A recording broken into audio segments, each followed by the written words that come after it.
शांति। 20 जनवरी 2025 के ईश्वरीय महावाक्य। पहले सुनते हैं आज की मुरली से होमवर्क। ज्ञान की धारणा के साथ साथ सतयुगी राजाई के लिए याद और पवित्रता का बल भी जमा करो। बाप द्वारा मिली हुई नॉलेज और वर्षे को स्मृति में रख सदैव हर्षित रहना है। ज्ञान और योग है तो सर्विस में तत्पर रहना है। सुखधाम और शांति धाम को याद करना है। इन देवताओं जैसा मीठा बनना है। अपार खुशी में रहना है। रूहानी टीचर बन ज्ञान का दान करना है। अब सुनते हैं ईश्वरीय महावाक्य विस्तार से। मुरली का सार।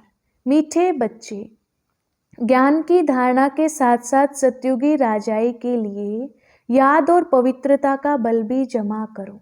प्रश्न, अभी तुम बच्चों के पुरुषार्थ का क्या लक्ष्य होना चाहिए?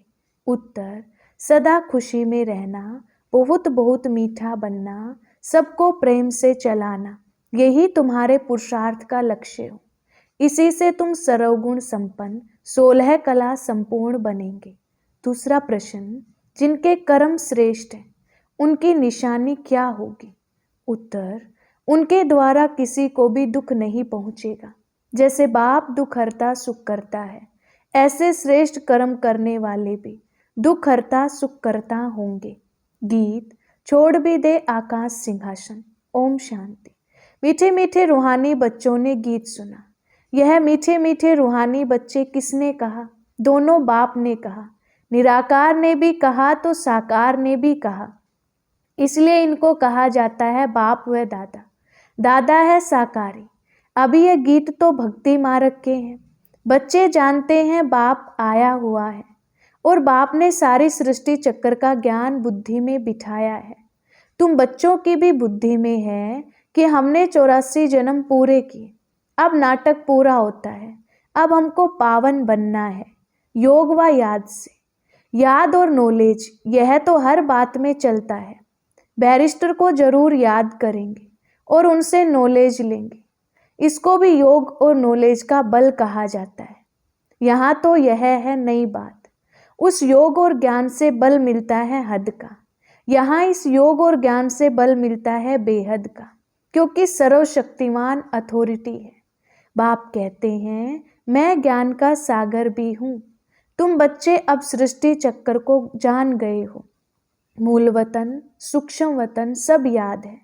जो नॉलेज बाप में है वह भी मिली है, तो नॉलेज को भी धारण करना है।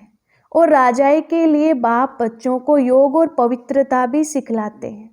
तुम पवित्र भी बनते हो, बाप से राजाई भी लेते हो। बाप अपने से भी ज़्यादा मर्तबा देते हैं। तुम 84 जन्म लेते लेते मर्तबा गंवा देते हो। यह नॉलेज तुम बच्चों को अभी मिली है। ऊंचते ऊंच बनने की नॉलेज ऊंचते ऊंच बाप द्वारा मिलती है। बच्चे जानते हैं अभी हम जैसे कि बाप दादा के घर में बैठे हैं।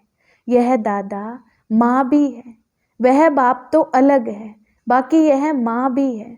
परंतु यह मेल का चोला होने कारण फिर माता मुकर्रर की जाती है।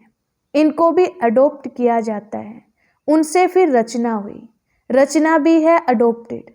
बाप बच्चों को अडोप्ट करते हैं वर्षा देने के लिए। ब्रह्मा को भी अडोप्ट किया। प्रवेश करना व अडोप्ट करना बात एक ही है। बच्चे समझते हैं और समझाते भी हैं।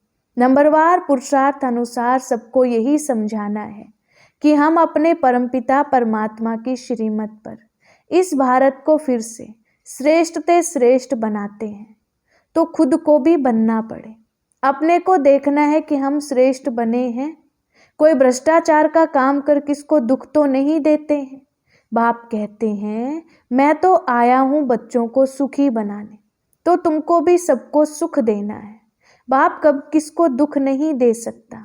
उनका नाम ही है दुख हरता सुख करता। बच्चों को अपनी जांच करनी है। मनसा वाचा कर्मणा हम किसको दुख तो नहीं देते हैं। शिव बाबा कभी किसको दुख नहीं देते। बाप कहते हैं मैं कल्प कल्प तुम बच्चों को यह बेहद की कहानी सुनाता हूँ। अब तुम्हारी बुद्धि में है कि हम अपने घर जाएंगे, फिर नई दुनिया में आएंगे। अब पढ़ाई अनुसार अंत में तुम ट्रांसफर हो जाएंगे, वापिस घर जाकर फिर नंबरवार पार्ट बजाने आएंगे। यह राजधानी स्थापन हो रही है। बच्चे जानते हैं अभी जो पुरुषार्थ करेंगे वही पुरुषार्थ तुम्हारा कल्प कल्प का सिद्ध होगा। पहले पहले तो सभी को बुद्धि में बिठाना चाहिए कि रचता और रचना के आदि मध्य अंत की नॉलेज को बाप के सिवाय कोई नहीं जानते। ऊंच से ऊंच बाप का नाम ही गुम कर दिया है। त्रिमूर्ति नाम तो है, त्रिमूर्ति रास्ता भी है, त्रिमूर्ति हाउस भी है। त्रिमूर्ति कहा जाता है ब्रह्मा विष्णु शंकर को। इन तीनों का रचयिता जो शिव बाबा है उसका मूल नाम ही गुम कर दिया है। अभी तुम बच्चे जानते हो ऊंच से ऊंच है शिव बाबा, फिर है त्रिमूर्ति। बाप से हम बच्चे यह वर्षा लेते हैं। बाप की नॉलेज और वर्षा यह दोनों स्मृति में रहें तो सदैव हर्षित रहेंगे। बाप की याद में रहे फिर तुम किसको भी ज्ञान का तीर लगाएंगे तो अच्छा असर होगा, उसमें शक्ति आती जाएगी। याद की यात्रा से ही शक्ति मिलती है। अभी शक्ति गुम हो गई है क्योंकि आत्मा पतित तमो प्रधान हो गई है।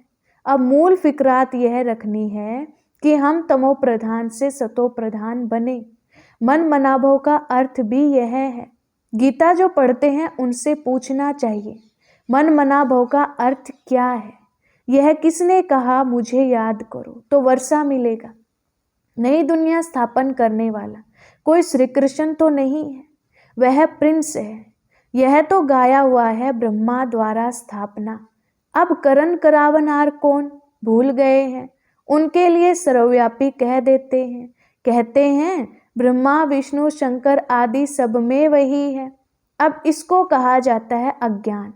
बाप कहते हैं तुमको 5 विकारों रूपी रावण ने कितना बेसमझ बनाया है।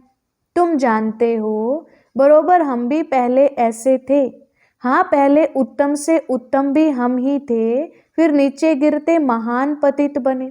शास्त्रों में दिखाया है राम भगवान ने बंदर सेना ली, ये भी ठीक है। तुम जानते हो हम बरोबर बंदर मिसल थे।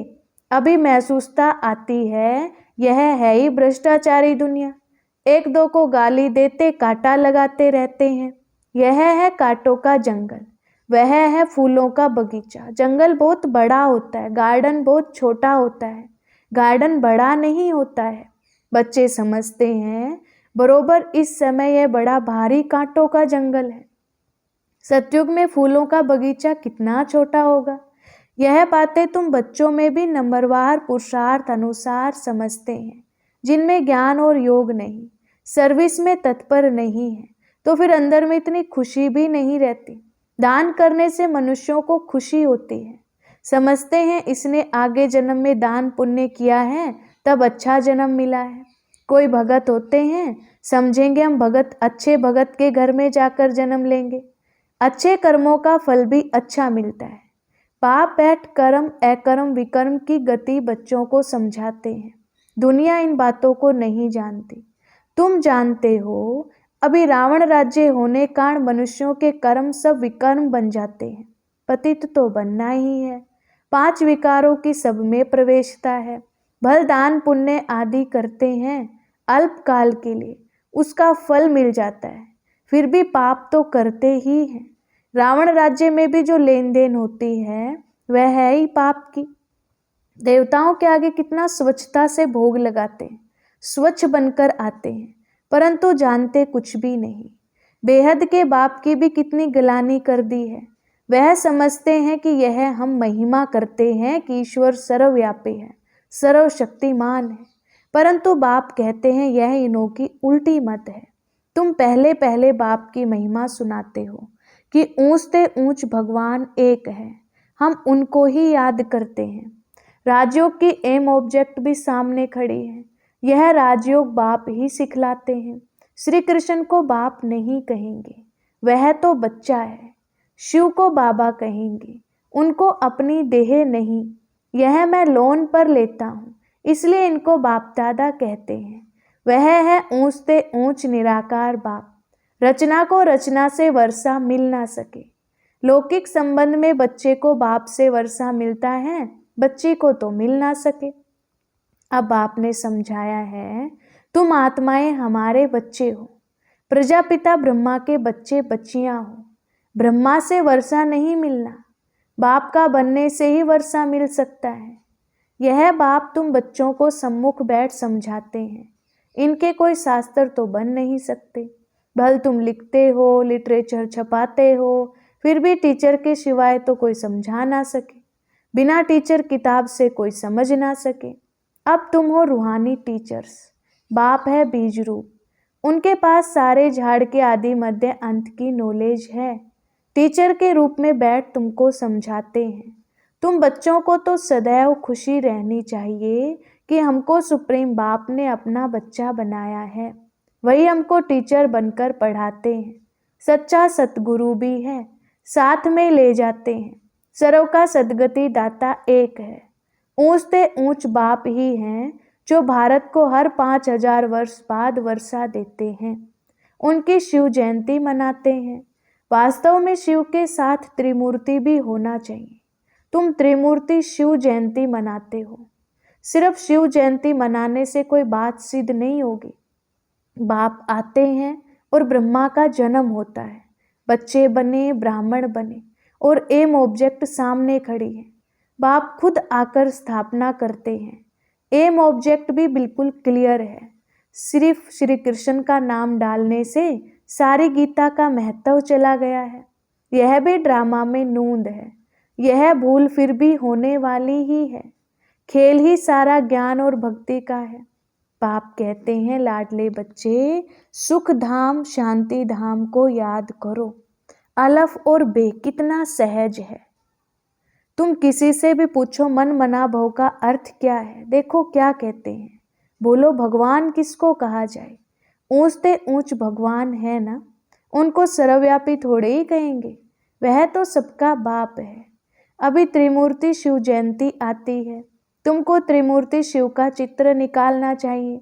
ऊंचते ऊंच है शिव, फिर सूक्ष्म वतनवासी ब्रह्मा विष्णु शंकर। ऊंचते ऊंच है शिव बाबा। वह भारत को स्वर्ग बनाते हैं। उनकी जयंती तुम क्यों नहीं मनाते हो। जरूर भारत को वर्षा दिया था, उनका राज्य था। इससे तुमको आर्य समाजी भी मदद करेंगे, क्योंकि वह भी शिव को मानते। तुम अपना झंडा चढ़ाओ। एक तरफ त्रिमूर्ति गोला, दूसरे तरफ झाड़। तुम्हारा झंडा वास्तव में यह होना चाहिए। बन तो सकता है ना, झंडा चढ़ा दो जो सब देखे। सारी समझानी इसमें है। कल्प वृक्ष और ड्रामा इनमें तो बिल्कुल क्लियर है। सबको मालूम पड़ जाएगा कि हमारा धर्म फिर कब होगा। आपे ही अपना अपना हिसाब निकालेंगे। सबको इस चक्कर और झाड़ पर समझाना है। क्राइस्ट कब आया, इतना समय वह आत्माएं कहाँ रहती हैं। जरूर कहेंगे निराकारी दुनिया में है। हम आत्माएं रूप बदलकर यहाँ आकर साकार बनते हैं। बाप को भी कहते हैं ना, आप भी रूप बदलकर साकार में आओ। आएंगे तो यहाँ ना, सूक्ष्म वतन में तो नहीं आएंगे। जैसे हम रूप बदलकर पाठ बजाते हैं, आप भी आ जाओ।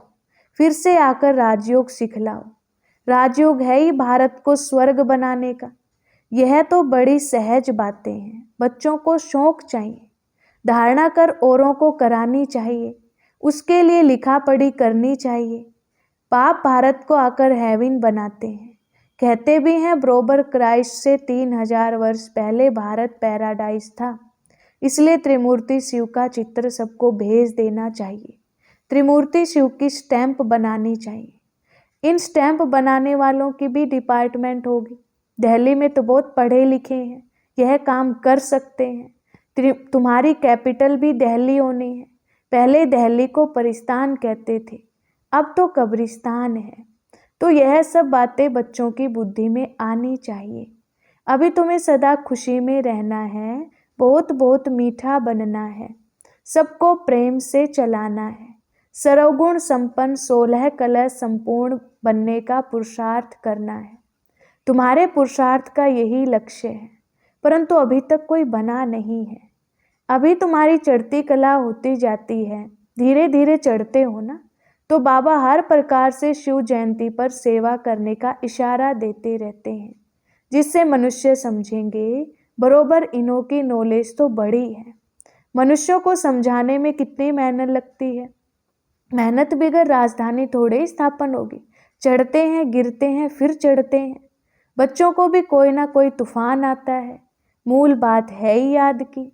याद से ही सतो प्रधान बनना है। नॉलेज तो सहज है। बच्चों को बहुत मीठे ते मीठा बनना है। एम ऑब्जेक्ट तो सामने खड़ी है। यह कितने मीठे हैं। इन्हों को देख कितनी खुशी होती है। हम स्टूडेंट की यह एम ऑब्जेक्ट है। पढ़ाने वाला है भगवान। अच्छा, मीठे मीठे शिकिलधे बच्चों, रूहानी बच्चों प्रति माता पिता बाप दादा का याद प्यार और गुड मॉर्निंग। रूहानी बाप की रूहानी बच्चों को नमस्ते। हम रूहानी बच्चों की रूहानी बाप दादा को याद प्यार गुड मॉर्निंग और नमस्ते जी। धारणा के लिए मुख्य सार। पहली पॉइंट, बाप द्वारा मिली हुई नॉलेज और वर्षे को स्मृति में रख सदैव हर्षित रहना है। ज्ञान और योग है तो सर्विस में तत्पर रहना है। दूसरी पॉइंट, सुख धाम और शांति धाम को याद करना है। इन देवताओं जैसा मीठा बनना है। अपार खुशी में रहना है। रूहानी टीचर बन ज्ञान का दान करना है। वरदान, देह, संबंध और वैभवों के बंधन से स्वतंत्र बाप समान कर्मातीत भव। विस्तार, जो निमित्त मात्र डायरेक्शन प्रमाण प्रवृत्ति को संभालते हुए आत्मिक स्वरूप में रहते हैं, मोह के कारण नहीं। उन्हें यदि अभी अभी ऑर्डर हो कि चले आओ तो चले आएंगे। बिगुल बजे और सोचने में ही समय ना चला जाए, तब कहेंगे नष्टो मोहा। इसलिए सदैव अपने को चेक करना है कि देह का, संबंध का, वैभवों का बंधन अपनी ओर खींचता तो नहीं। जहाँ बंधन होगा वहाँ आकर्षण होगी। लेकिन जो स्वतंत्र है वे बाप समान कर्मातीत स्थिति के समीप हैं। स्लोगन, स्नेह और सहयोग के साथ शक्ति रूप बनो तो राजधानी में नंबर आगे मिल जाएगा। अच्छा, ओम शांति।